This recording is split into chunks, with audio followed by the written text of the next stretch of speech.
Hello guys, Mehul here back again with another new video, and today I know the thumbnail and the title says that I'm gonna be sharing yet another React component library. But believe me, this is different because here they have created a React component library that doesn't follow any particular design system. Like no, not they haven't applied any pre-styled designs, like anything in specific, but they have focused on accessibilities, like focus on how it should be. Like they so in simple words, they have focused on UX and created all of the components. Now you have to decide the UI. That's the simple thing. So let's just see the new component library. This is not new, this is old. And I am really now really like wondering that many of the platforms that I know already are using this same design system. Like this is not a design system, same component library to create their own design system. So obviously it is great. So let us dive into the site so we can see what it is, right? So this is Radix primitives. So as you can see, that is already mentioned in their names. This is primitives. That means this is the primitive building blocks, and you can see it here. Unstyled, accessible components for building high quality design system web apps in React.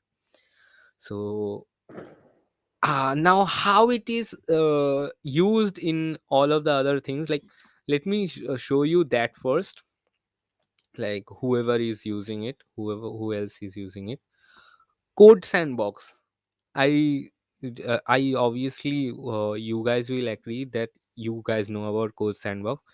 Code sandbox is using this library, like this component library. Superbase. Superbase has their own component library. I have visited, like I have visited their site. I have uh, gone through their whole design system uh, previously in the past, and I don't know why it is like that. Like in past, I have searched for many times. I have searched for particularly React libraries, React component libraries, and none of the blogs, none of the articles, Google search, no one have suggested me this. But now I can see that many of the new model, like as I have said, Superbase has their own component library now. Like many of the apps that are running right now totally fine, like industry standard apps, they have used primitives in their system. So I don't know why I haven't find this piece of component library previously, but it's great, really. And you obviously know about Vercel. Like these three things I know about: Superbase, Code Sandbox, and Vercel, because I have visited them. I have like gone through their website, maybe used them as well. So I know how those design systems are, and how cool, sleek looking, easy going design system they have. Now they are telling you this is not a design system, this is just the components that is accessible. So they have totally focused on accessibility, and you can introduce your own design system into it. That's the thing, in university or in Amsterdam as well. So rather than going through here, okay, let's just dive into their documentation, because here you can see all of the things. Obviously here they have mentioned all of the things, but and here unstyled components, no need to override style, no specific words, composable, customizable, and anything else. But let's go through the first point of their documentation, where I have found those things, like where I have found interesting thing. Here you can see Redux primitives is a low level UI component library with focus on accessibility that I have mentioned a tons of times now, customization and developer experience. So it is totally customizable by yourself.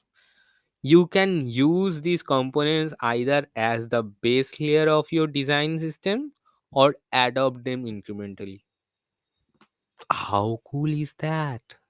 Really great thing, because when you are getting something non-style like unstyled, you can introduce your own style, like whenever you are, suppose you are working for your customer, okay, he have certain choices, he have certain look and feel for his app, okay.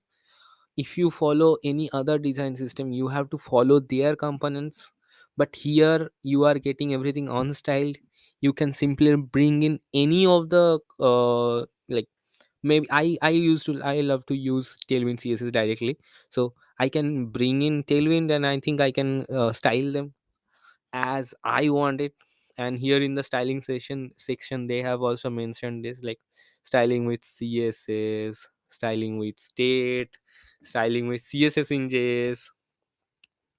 CSS in JS, are are they are using style component? I don't know, but yes, you can do that, right?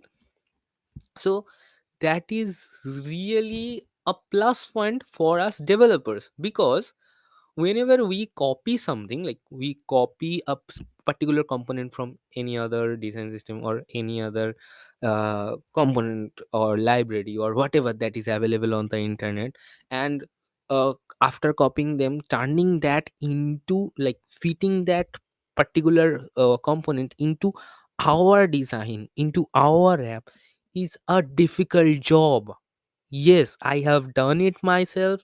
And in my last job, like in my last project with my client, I have done it, and it's too tough. And just because of that, we have to start again the project from the beginning, and we have completed it in that way, like totally from the beginning using Tailwind. So it is really hard, but here you can get unstyled, but everything will work perfectly. So you can totally rely on them. And as they have said here, they are focusing on accessibility. So one thing here you don't have to think about, that is UX, because already UX, user experience, has been taken care by them. So that's why it is great. I think now I am able to completely tell you why it's great, why I am finding it, it as a great solution for everything. I don't know why their arrow button isn't working, but yeah, that's it. That was my actually uh, what like my take on this, like why I think it is better and why I think it can work better. And all of those are component here, as you can see it here, okay. All of those are components. So this is my take on this, like why I would appreciate this design library. If you have faced similar kind of things, you will also. So that's why you should use them. And rather than that, I have talked more about any like other things. So let's see their components also. Here are some of their components, as you can see it here. And here are, oh wait, here are some other examples also. See, actually their base components are also pretty much cool looking. So I don't think that anyone will need any other. But if you have specific set of designs in mind, specific set of requirements, so you can obviously do that as well. But in general, I like their design system, like, or the base design system as well. So yeah, I gonna use it for everything. No, for not for everything, but I gonna use it for a tons of things in future, maybe most probably in Bohun as well. Because yes, this is the starting point, and this really works great, looks great. What else do I need? Nothing. And they have a Slack channel also, I think. I can't find that right now here. Oh, wait. Here, I think they have mentioned it here. Oh, they have Discord channel. Yeah, that is also a great thing when you have a community to back you up. So if you ever face a problem, you can directly go to them and ask them for help. That is also great. So that's it. That's it about Redix primitives. I'm gonna use it for many of my works from now on. You can also try it out yourself, then let me know if it works for you or not. And till then, if you like my videos in general, please do subscribe to my channel. And if you know about some of the great, what is this, design library, UI library, component, whatever this piece of software is, open source projects like this, please let me know about all of them in the comment section below, so I can feature them in my future videos as well. Like, ये तो पूरा छुपा रुस्तम था, हम लोगों को पता ही नहीं था इतने दिनों तक ये एग्जिस्ट करता है. Like, what? Now I like, my mind has blown. So yeah, I have found something new, something great. So that's it for this video. Bye for now.